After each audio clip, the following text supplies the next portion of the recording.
So go ahead and introduce yourself, your name, age, and profession. Okay. My name is Katrina Keaton.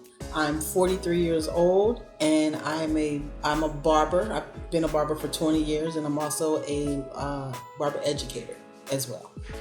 Hi, my name is Shelby Walker. I am 19 years old, going to 20 soon, and I am in school for audio engineering right now.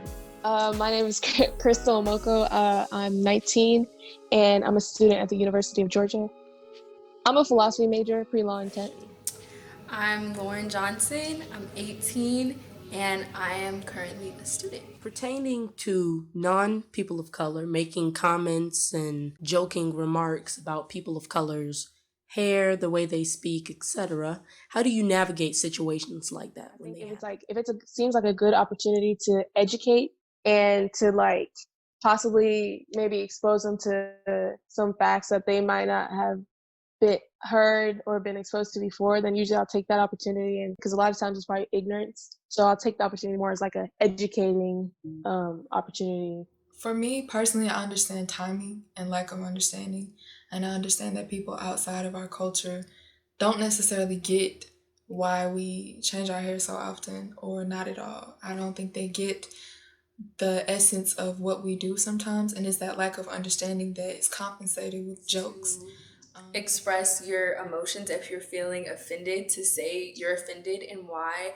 A lot of people are ignorant to the comments that they make, and they may think there's nothing wrong with it. So if you are offended with someone saying something, a comment about your hair or complexion, I think it's best to just say, this is why you don't say that, and this is why I was offended by it.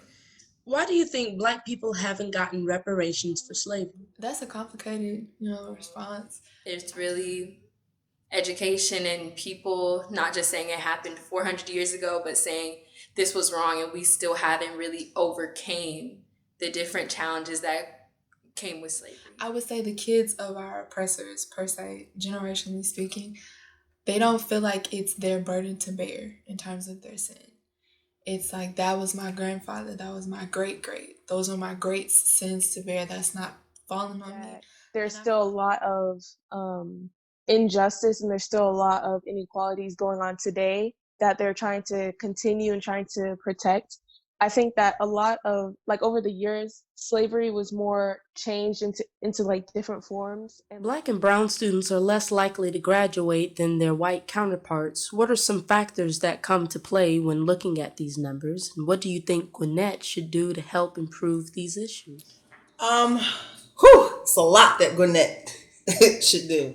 Some students just aren't even aware of what's outside of their community. So it's really important that different resources come in and tell the students that you can still do this, and you can be this, and this is how I can help you improve. I feel like Gwinnett should work on reaching out to schools, because I know that within Gwinnett County there's a big range of schools. Like, some schools have a lot more resources in certain areas and some don't, even within just Gwinnett County alone. And I think that they need to work on making sure that each school educating all their students about the opportunities that they have, about what it means for the importance of graduation and all those sorts of things. Because I've talked to people at different schools, and sometimes they wouldn't even know what something like College Board was or something like that.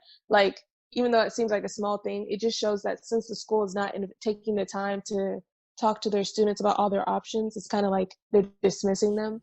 So I think it's a matter of circumstance. I mean, you're born with a natural bias when you're born with any sort of color and pigment, any sort of melanin to your skin. So it's a matter of circumstance and the fact that I would say most people of color are written off in some sake. I honestly don't believe that, Gwinnett cares for its brown and Black students as it does for its non-brown and Black students.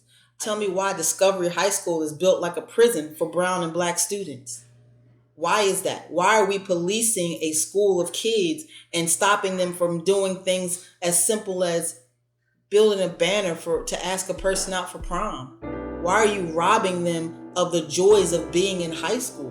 The ball is dropped from the beginning. I would say, it's just a matter of attention. people don't pay us as much attention as we're old, per se. It's kind of like you'll figure it out because we've been figuring it out. So Gwinnett isn't doing enough to make every student feel the same way. I feel like they'll focus more on students that look and seem like they care more to graduate or care more to do certain things, and they kind of disregard other students. So it's a matter of, just wanting to sweep it under the rug and move past it. But it's like, if you don't address your past mistakes, then how can you ever move on to like a progressive future?